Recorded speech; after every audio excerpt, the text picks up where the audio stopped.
evolution of cybercrime and why this is happening, crime targets and who it's happening to, threat vectors and how the bad guys get in, your role, what you can do to protect yourself, your family and your employer, and resources where you can go to learn more. Now, before we get rolling, I know there are many of you that I don't know today and you've never met. So for those folks, let me briefly introduce myself. As mentioned before, I'm a veteran IT professional and certified information system security professional. I've been in the IT industry since 2003. I have extensive experience planning and implementing basic through to highly sophisticated cybersecurity solutions to protect you and your team. The company specialises in working with professional services firms to get rid of the smoke and mirror that's around IT and just do the job right the first time. We're certified experts in cybersecurity, offer a $10,000 cyber guarantee on our services, deliver solutions on time and on budget, and fix problems right the first time. Now, I must say I don't know a great deal about surveying, apart from the fact that my younger brother is one of you and has recently graduated and joined your ranks. He firstly started off doing ocean surveying and has now moved to land surveying on mine sites. So, why we're here? I want to protect all my clients against the devastating consequences of cyber attacks.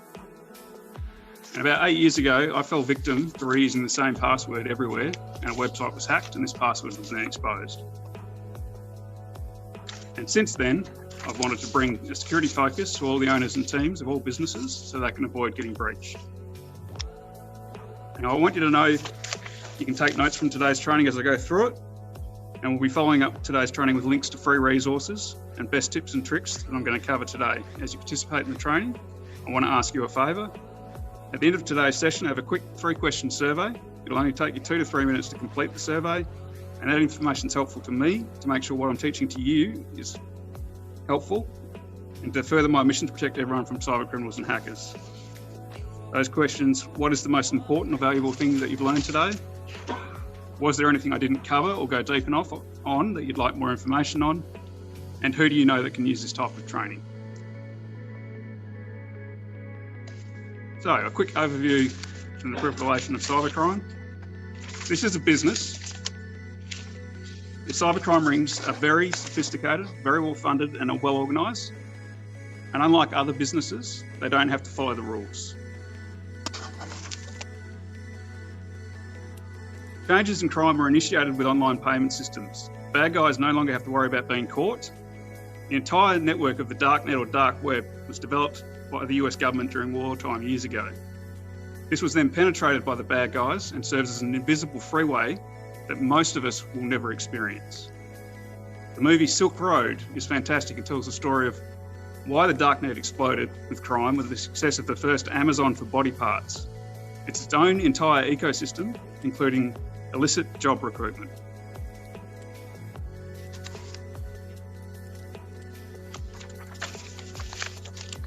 And what most of us see is the top 4% of the web, which is all the websites and apps that most of us use daily. Then you have the deep web, which is these other types of sites and organisations and their data. And then there's the dark web. As you can see, lots of nasty things going on here, including the sale of stolen usernames and passwords.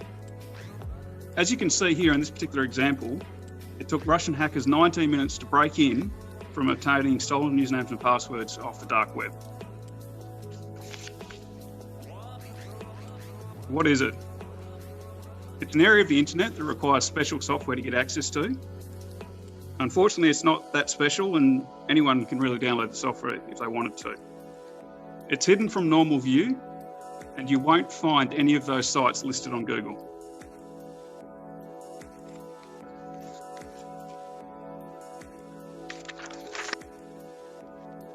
Here are some results that I've redacted to protect the innocent.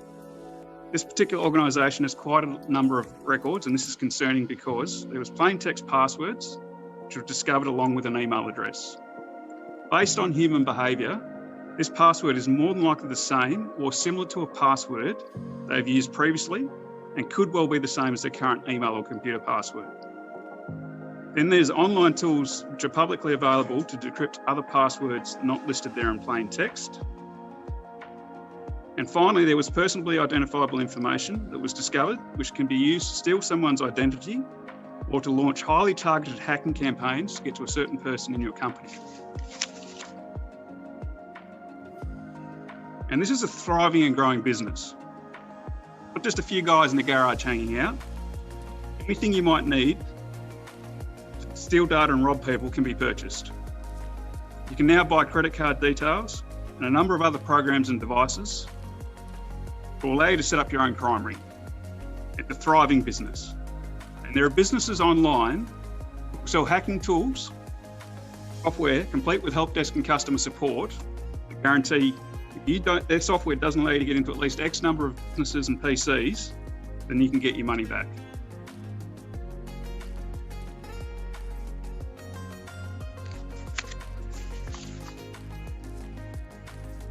Here are some examples from the dark web.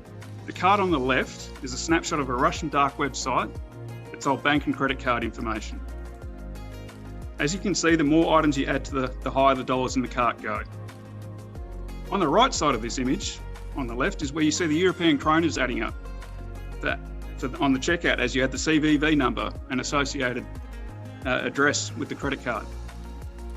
And on the right is a recent image of a darknet site. You can see how they've grown in sophistication. And you can see things like forgeries, drugs and weapons listed there.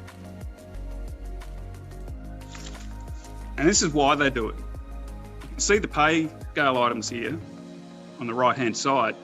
Now, it may not seem like a lot to you, but they do this at scale, so it turns into big dollars for them.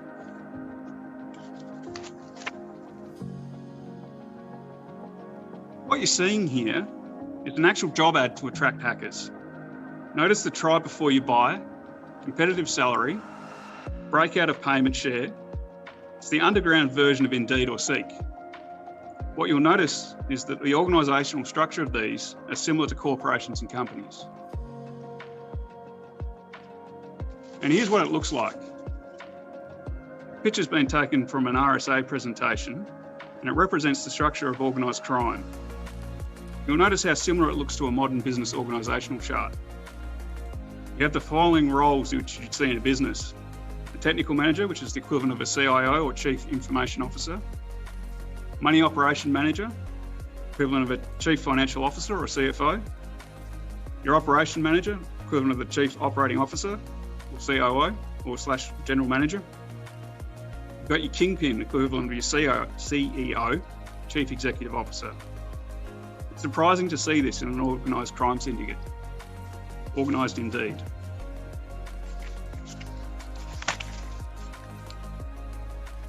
So, what kinds of businesses do you think this cybercrime is happening to the most?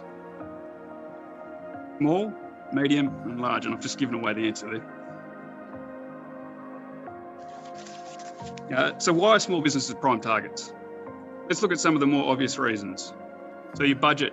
Most small businesses spend about 10% of their annual revenue on IT, including support. They can't afford a $40,000 firewall and a Chief Information Security Officer on their staff. They have a low IT skill level or no support unless something breaks. They generally run aging equipment and a lot of their devices are unpatched and vulnerable. Owners wear many hats and don't focus on security.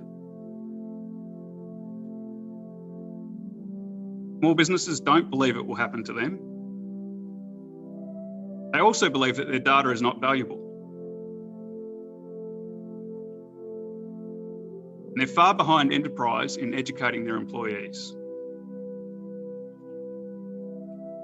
As you can see, in this particular example, in the smaller organisation size, 1 in 6 of the staff are targeted by malicious emails.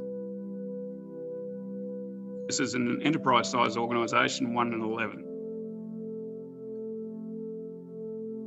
And finally, you can see here in this screenshot from a report that 58% of victims are categorised as small businesses.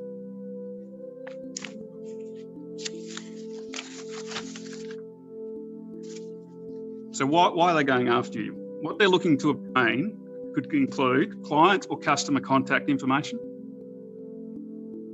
information that you're holding on your suppliers. It could be the end target, and you're just one of many steps for them to achieve their goal. Employee contact information, phone numbers, Super details, bank account details. Could be after information pertaining to jobs that you're working on for a client or a series of clients, and they could be the end target and you're just one of many steps for them to achieve their goal. And most importantly, I believe, it's intellectual property. For example, how your company handles jobs and clients. What processes and systems do you use internally that may be unique to your company or may deliver your company a competitive advantage in the marketplace?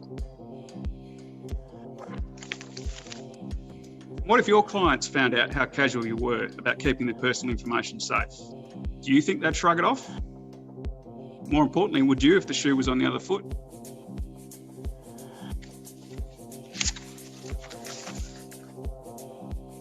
How are they getting in? You or someone on your team inadvertently download a file with a spy agent attached. How does that happen? You open an email attachment which has a malicious hidden payload.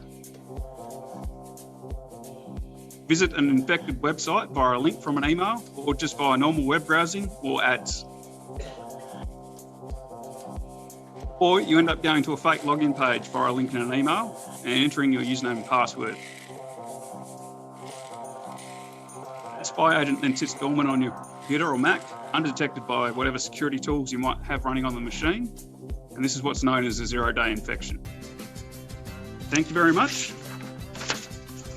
Hope you've learned something valuable today.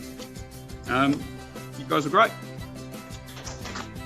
I think it's surprising a lot of people here aren't affected by some sort of cybercrime. Certainly we have been in our company. We had held a ransom.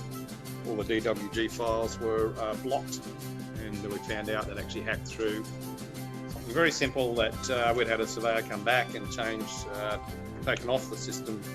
The email address had been changed to admin, and they hacked through that, got into our system. So don't ever use admin for a password for email. It's not useful.